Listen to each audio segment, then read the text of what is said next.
Welcome back to the channel. Today we're going to do an oil change on this 2014 Toyota Highlander. Let's get into it.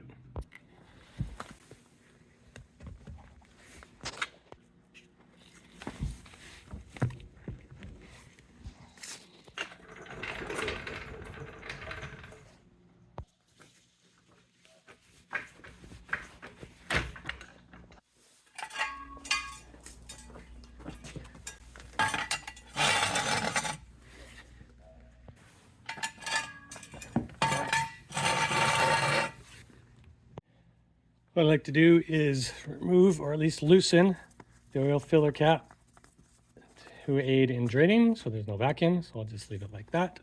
And then we'll head underneath the car. So under the car, here's the oil pan. It's a 14mm drain plug. And here's my catch pan. It's going to come out at a bit of an angle, so I'll push it a little bit further away from the plug. She should be good.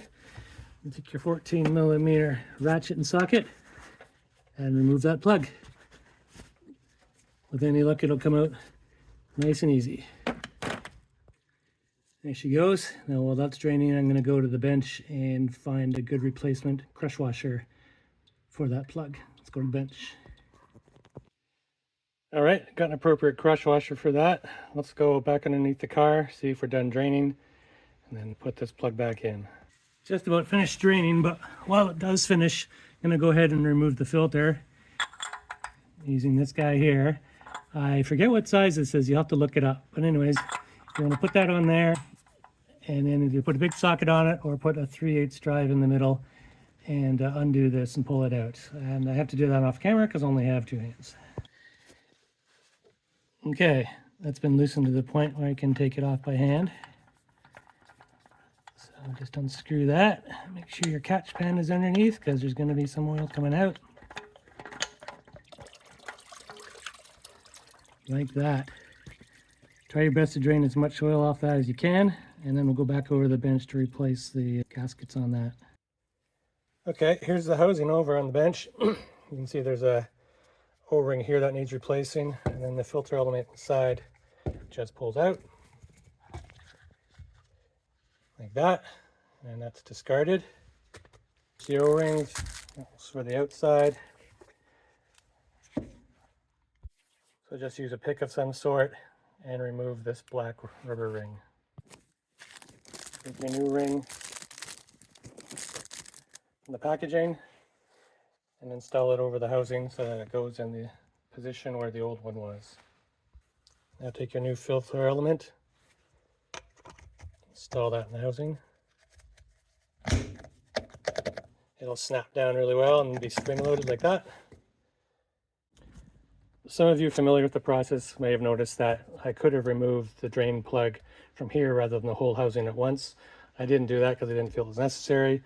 I'm not going to do it now either, and that's why I don't need this last O-ring which goes under here.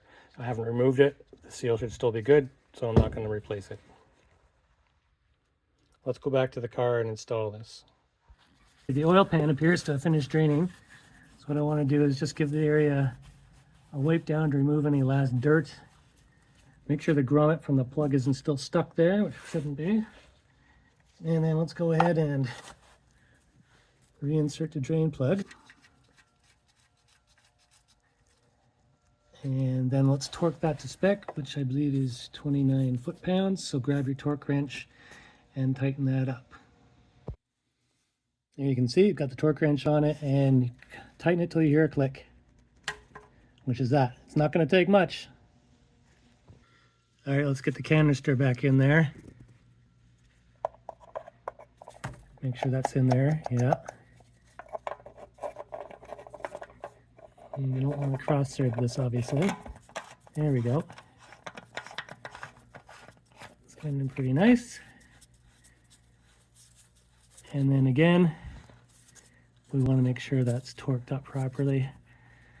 I'll just do it nice and tight, or nice and snug by hand.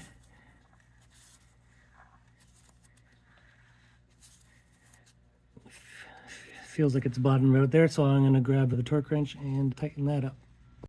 Now we're ready for oil. This particular engine takes 6.1 liters. So I'm going to go ahead and add the 6.1 And then when the car's back on level ground, I'll use the dipstick to make sure that it's properly filled up. For now, let's go ahead and put in that 6.1 liters.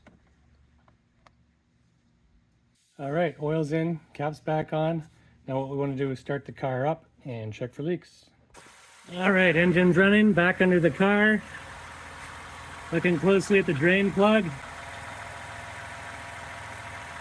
I don't see anything coming out of there. Let's put the filter housing. Looking pretty good. So on level ground, I've just checked the dipstick and it's slightly below the full line. So I'm just going to add a little bit more until it comes right up to the full line. And that will conclude the video. Thanks so much for watching. Hope you learned something, and we'll see you in the next one.